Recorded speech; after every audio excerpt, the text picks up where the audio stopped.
जळगाव जिल्ह्यातील एरंडोल तालुक्यात श्री क्षेत्र पद्मालय तीर्थक्षेत्राच्या विकासासाठी 23 कोटी रुपयांचा निधी मंजूर करण्यात आला। यातून सुरू असलेल्या विकास कामांची आमदार अमोल पाटील यांनी सोमवारी पाहणी केली आणि संबंधितांना सूचनाही केल्या।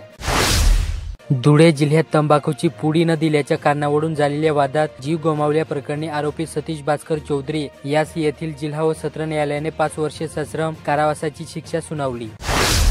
नाशिक जिल्ह्यातील कळवण तालुक्यात राज्य शासनाच्या धोरणानुसार महसूल विभागाच्या वतीने कळवण तालुक्यातील कोकाणे येथे शासकीय योजनेअंतर्गत गुरुकुलाचे बांधकाम करणाऱ्या लाभार्थ्यांना मोफत 5 ब्रश वाढू देण्याच्या उपक्रमास शुक्रवारपासून सुरुवात करण्यात आली। जळगाव जिल्ह्यातील बडगाव तालुक्यात वाक येथील गिरणा नदीपात्रातून अवैध वाळू वाहतूक करताना एका ट्रॅक्टरवर महसूल विभागाच्या पथकाने वाक येथे 9 रोजी सकाळी 7:30 वाजता कारवाई केली। अवैध वाळू वाहतुकीचे ट्रॅक्टर तहसील कार्यालयात जमा करण्यात आले आहेत।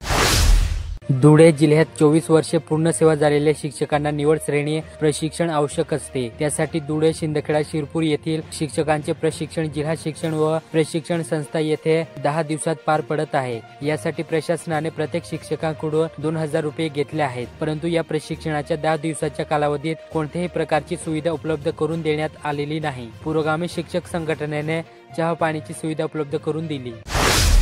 नाशिक जिल्ह्यातील मनमाड तालुक्यात एप्रिल-मे महिन्यात झालेल्या पाऊस आणि ढगाळ वातावरण यामुळे भाजीपाला पिकाचे नुकसान झाल्याने बाजारात आवक कमी झाली असून भाव वाढू लागले।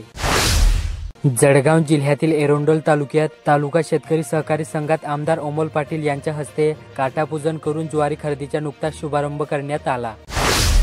धुळे जिल्ह्यात सामाजिक न्याय व विशेष सहाय्य विभागामार्फत सन 2024-25 या आर्थिक वर्षासाठी स्वयंसहायता बचत गटांना मिनी ट्रॅक्टर व त्यांच्या उपसाधनाचे वाटप योजनेअंतर्गत धुळे तालुक्यातील मांडळ येथील गौतम बुद्ध महिला बचत गटास मंजूर मिनी ट्रॅक्टर व उपसाधनाचे वितरण करण्यात आले। नाशिक जिल्ह्यातील गोटी येथे कत्तलीसाठी एका वाहनातून गायी घेऊन जात असल्याची माहिती गोटी पोलिसांना मिळाल्याच्या आधारे पोलिसांनी गोटी देवगाव चंद्राची मेट मार्गावर वाहनावर कारवाई केली। यात 4 गायीसह वाहन जप्त करत एकास अटक करण्यात आली। जळगावकरांना नेहमीच नकोसा वाटणारा उन्हाळा यंदा जळगावकरांच्या मनाप्रमाणे काही अंशी थंड कुलकुलच राहिला। ज्या महिन्यात सूर्य जळगावकरांवर अक्षरशः आग ओकतो अशा मे महिन्यात तब्बल 26 दिवस तापमानाचा पारा 40 अंशाच्या खाली राहिला होता। आता पावसाने थंडी उसत घेतल्याने शहरात तब्बल 34 दिवसानंतर तापमानाचा पारा 40 अंशावर पोहोचला।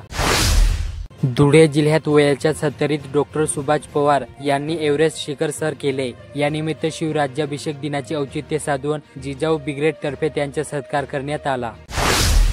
घराच्या अंगणात खेळत असताना पाण्याच्या टाकीत पडून देवांशी आकाश सजवड या अवघ्या 2 वर्षाच्या चिमुरडीचा दुर्दैवी मृत्यू झाला। देवडा तालुक्यातील खामखेडा येथे सोमवारी दिनांक 9 रोजी सकाळच्या सुमारास या घटनेने संपूर्ण गावात हळहळ व्यक्त केली जात आहे।